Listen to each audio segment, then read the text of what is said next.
Emma realized something was wrong because she no longer knew how Oliver spent his days. The thought came to her suddenly on a Tuesday evening while she was standing in their kitchen cutting vegetables for dinner. It wasn't dramatic, nothing had happened. No strange message had appeared on a screen, no lipstick on a shirt, no suspicious phone call.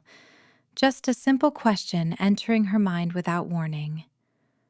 What did Oliver actually do today? Emma stopped cutting for a second. Because the answer should have been easy. He had gone to work.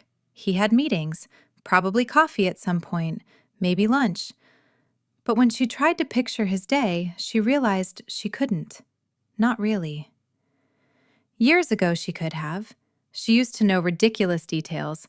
Which coworker annoyed him that week? Which client was difficult?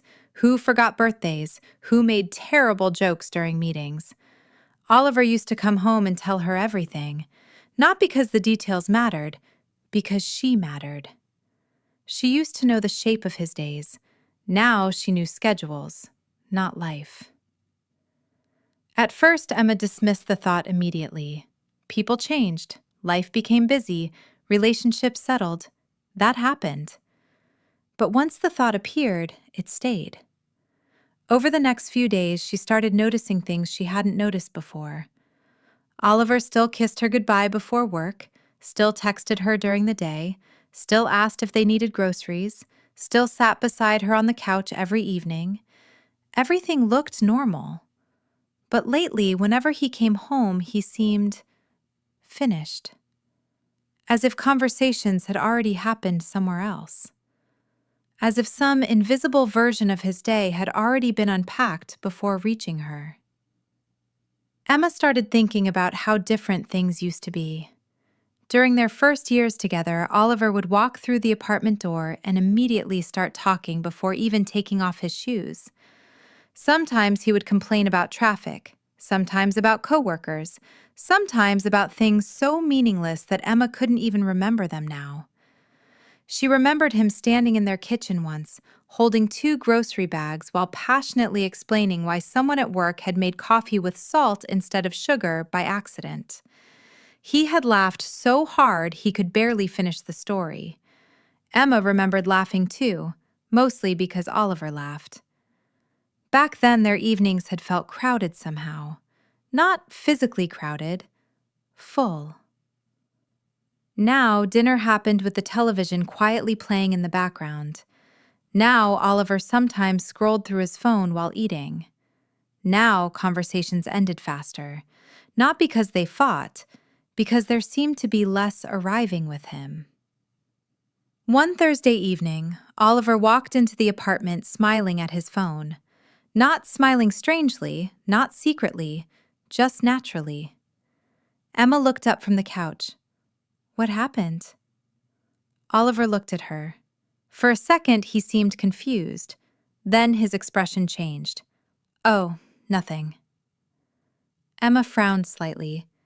You smiled. Oliver laughed.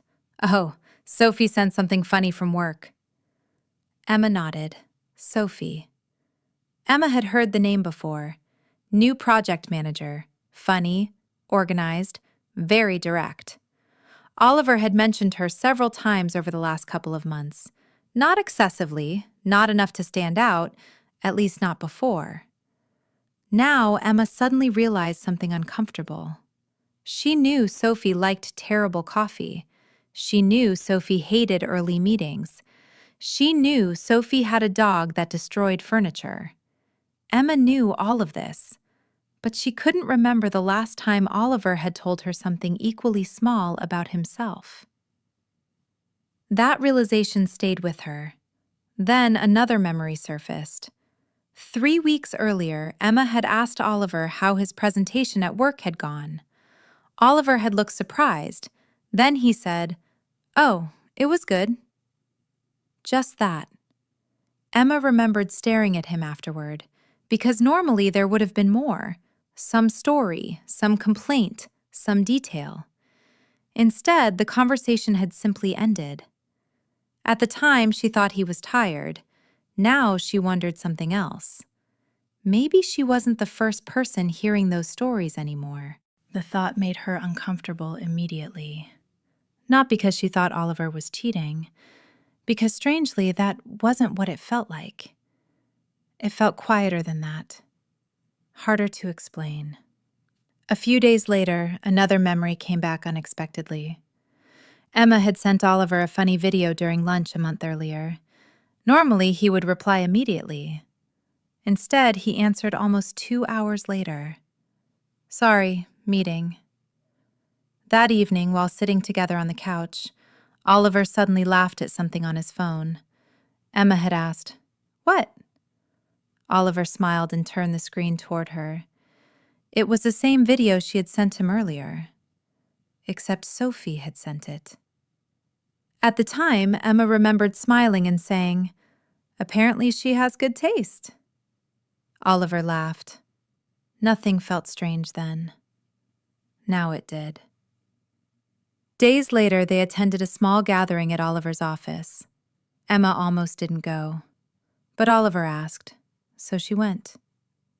Everything felt normal at first. Then she met Sophie. Emma liked her immediately, which somehow made things worse. Sophie wasn't flirtatious, wasn't inappropriate, wasn't trying to take anything. She was warm and easy to talk to. Then, during conversation, Sophie suddenly laughed and said, "Oh my God, Oliver still does that?" Emma looked at her. "Still does what?" Sophie smiled. "When he gets stressed before presentations, he taps his fingers against coffee cups." Emma stared for a second, then smiled politely, because Emma didn't know that. She had been with Oliver for 6 years, and she didn't know that. Sophie kept talking.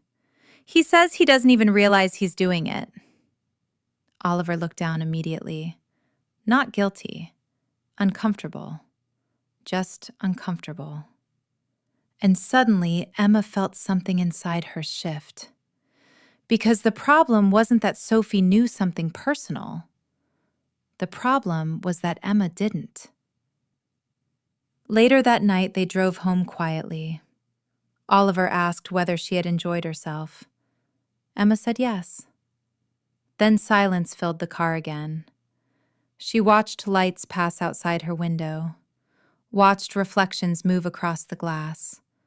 Then finally she asked, "When something happens to you during the day, who do you want to tell first?" Oliver looked at her. Actually looked at her. "What?" Emma kept staring forward. "When something funny happens, or stressful, or stupid, who do you think about telling first?" Oliver didn't answer immediately. And in that silence, Emma felt something heavy settle inside her, because she already knew. Not because there was another woman, not because there was some secret relationship, because there are moments where answers arrive before words do. Oliver finally spoke, quietly. "I didn't realize I stopped telling you things." Emma looked out the window, because suddenly she understood something painful. Some betrayals didn't begin when love appeared somewhere else. Sometimes they began when familiarity quietly moved. When another person slowly became the place where your days went first. And maybe the saddest thing wasn't losing someone all at once. Maybe it was realizing someone had slowly started living parts of their life somewhere you could no longer follow. If this story felt familiar, there are more like it here.